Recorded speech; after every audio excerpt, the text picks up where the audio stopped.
Hey, what's going on, my Shadowverse Masters? This is your boy here, Dean, today from Burn 1, and today we have some match commentary. On the left side is Ellis. You may have seen him in some of our previous videos, and on the right is myself piloting a Dirt Rune. We see here, game is starting off pretty fast. Turn 1, he puts down a Bell Ringer, and then he backs it up with the Fervid Soldier. Thankfully, I have the Angelic Snipe to be able to get rid of the Fervid. Going to be able to protect myself from a ton of face damage. By the way, Ellis is going first, and I am going second. We see here, turn 3 from Ellis. Here comes the Gemstaff Commander. Being able to search out any card in his deck. Very powerful. Deck lists, by the way, are in the description, so you'll be able to follow along and see like what the options are and like what the Evo decks are. We're going to see a Tsubaki searched out. It's the only way to search a Tsubaki in the deck.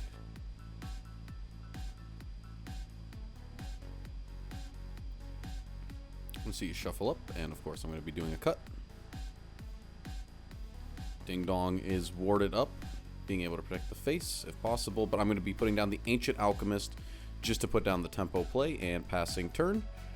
The plan is to next turn, thanks to the Evo Orbs, be able to evolve the Ancient Alchemist and push face damage or a board clear. However, we're seeing here on turn 4, Floral Fencer plus Evo is going to be able to build a full board, especially since the Gemstaff was already up from last turn. And this is the scary thing about Sword, is they're able to build such a wide board so fast. And even though I am a burn deck, it feels like, you know, I'm behind on tempo actually here. Just by nature of going second. We're going to see 3 damage from the Gemstaff. And I feel like I have to answer this because this is 10 damage on his board. Even if I summon the Golems and Ward, right? It's like if he has a... If he trades the Gemstaff, he could still get up to 7 damage plus just off of Evolves.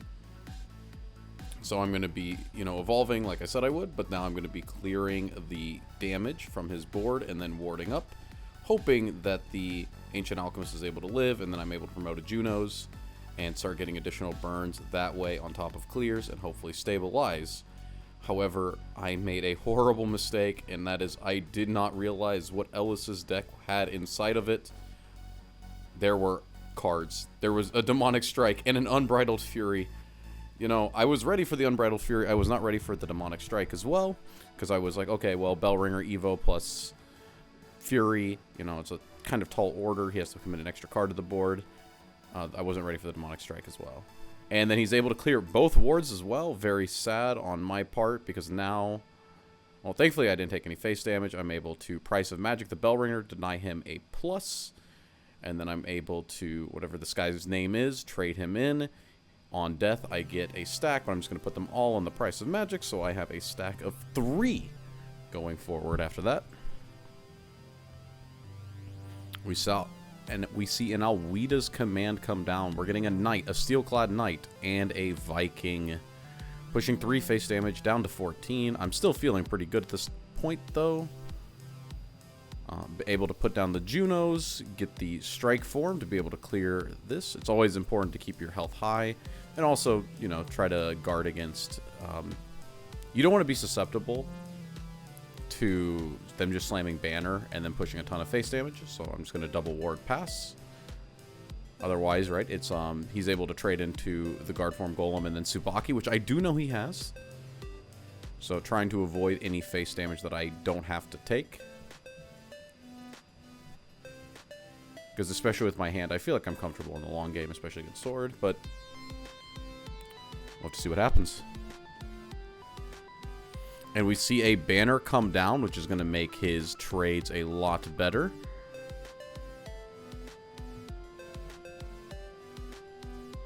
He slowly puts dice down on the cards. And then this Steelclad is able to trade and live, and then the Knight is able to trade, and then he's also able to put down a Novice Trooper and still push the 4 face damage. See, that's why it's so important to try to protect yourself from such things. I'm going to put down an Erasmus, though, be able to clear the Knight, tap. Erasmus is going to be able to clear the Steelclad as well.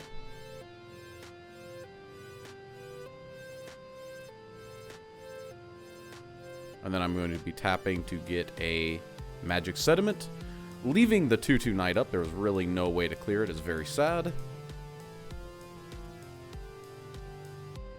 Tsubaki comes down, killing the Erasmus, and then he's able to push 2 face damage and still remain a 6/5 up. It's very difficult for me to actually remove that card. I'll be putting down the Alchemist Workshop, getting the Strike form to be able to clear, tapping Junos in order to get the Guard form.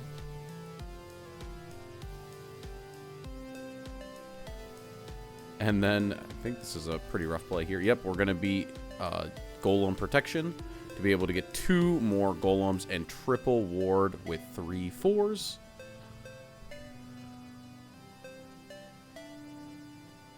As you see, we're only at 8 life, and he has a 6/5 on the board. If we do not do the triple ward, there are definitely lines that are able to clear, especially on 9 mana.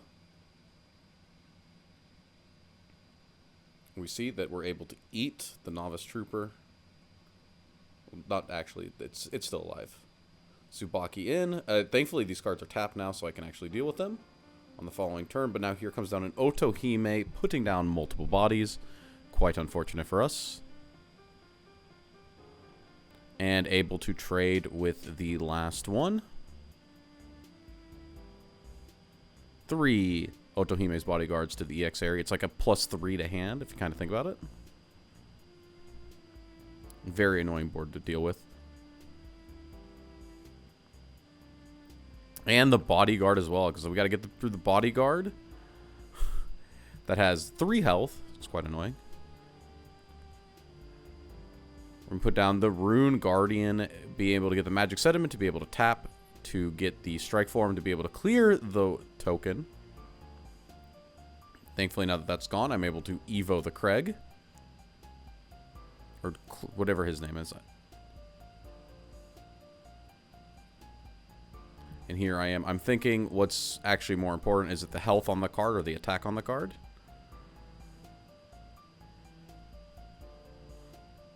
And I think I kind of decide 3 health is the same as 2. So I'm going to be trading with the 2 to be able to remove the most amount of attack off of the board. Get the Magic Sediment +2. Then we're going to play the Golem Protection, triple ward, and pass. Okay, if he has 2 things to remove, hopefully he doesn't still kill me. Tsubaki is able to kill on play. We have 2 more. And he trades both creatures in. Pretty simplified board state. I have a 2-card hand, but he has 3 Otohime's bodyguards coming down after. And I believe he does not ward them, or maybe he does. He's pulling out the dice. He's pulling out the dice. Please, people. Just put 1/1 counters on your cards.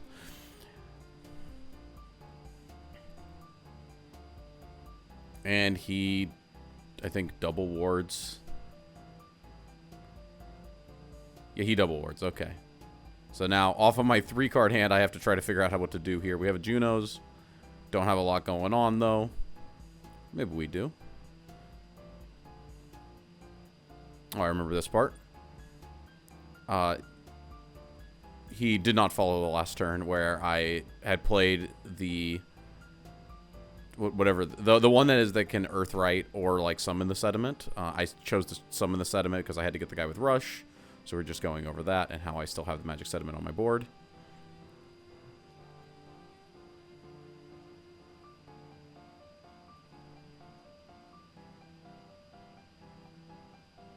And here we go. Tricky board. Only a 3-card hand. I have to make every card count. Tsubaki's back there. Threatening lethal, especially alongside the Otohime's bodyguard. +2 wards. How are we going to get out of this situation? First, we will Craig. We're going to trade. Except for the fact we can't fully trade because this thing only has 2 attack. Then we're going to Junos. Being able to get the rush to be able to clear the 2nd bodyguard. And then we're going to just Lucifer tap pass. Going up to 12 health. And I put a 6/7 ward on the 6/7 ward on the board that he has to get through first. But he's going to put down Aurelian because I have 3 cards on my board. The Junos, the guy, and the Lucifer. This is going to be a 7/9. Able to actually clear the Lucifer, living with 3 health, and then he's able to... He traded my guy. Why did he trade the guy there? He could have just pushed, like, 9. First. Oh, no. He pushes the 6. I'm down to 6 health. I play the cantrip. But I top deck another Earth Sigil, and now I'm looking at my 2-card hand. I have to get through the 3/3. That's not going to be hard because I still have the Junos. So we're going to be able to create the card with Rush. Looking at the hand, I think there's like no good way to deal with this board. What's going on? So we're going to put down the Demon Flame Mage here, plus the Evo, just in order to get the Rush to clear the Tsubaki.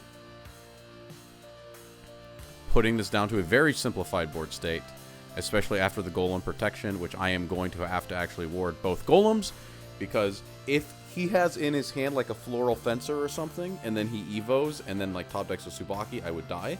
So I have to ward both, and we see a Floral Fencer actually come down.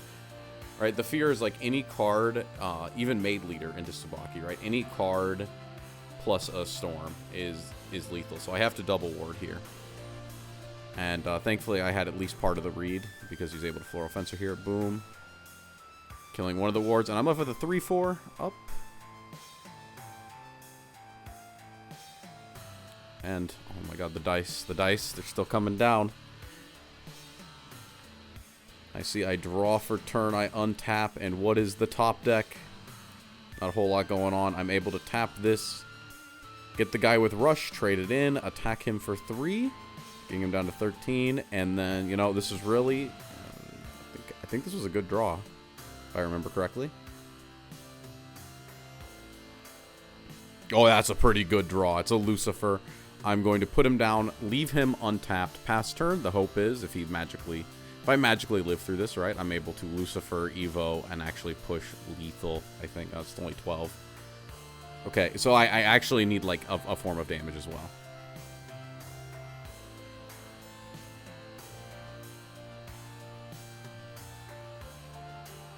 So we see here, he plays down the Maid Leader, and then he gets the Evo. Oh, soon. He's debating. Contemplating.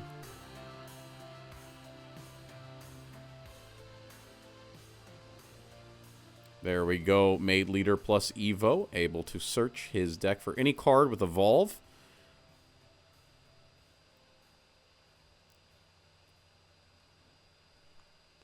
We see the Shadowed Assassin.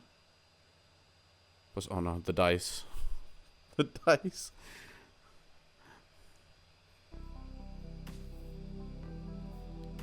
Which he's going to use solely to tap the Lucifer. And then I'm not going to lie, I felt like I was in a pretty okay spot here. Only because, you know, this seems like a pretty good trade on my end. Like, right, he had to go search this thing out, and then dump his entire board to kill the Lucifer. And now it's back to me. Now, granted, I only have a 1-card hand. I don't have an Earth Sigil at the moment. The Juno, so this is like an off turn on the Juno. Not a whole lot I can do. This was he. I forgot to hit the plus button, so he randomly drew. But I'm like, no. Look. I gotta play the 1 card in my hand, okay? Gonna attack with the Golem for 3. Not really much else I can do, right? It's like, I don't actually know. Like, I have to push the face damage, right? He's gonna evolve the Assassin. Yeah, I know that's gonna happen regardless. But I guess it's like I kind of forced that to be the evolve. I don't know. I just take 6. Another Otohime comes down. More wards hit the board.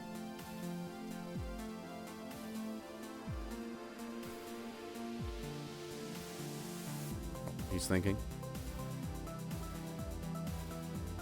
Yeah, more wards hit the board. I'm just, you know, I'm not able to really deal with anything anymore. I have a 0-card hand. Game is going a little rough. I need to be able to top deck a Alchemist. An Ancient Alchemist might do it. I don't even know if that's lethal. Actually, Ancient Alchemist... No, Ancient Alchemist isn't lethal because I didn't preemptively Evo the Mage. And then the double wards is also quite annoying. So I don't actually have an out in my deck for this board.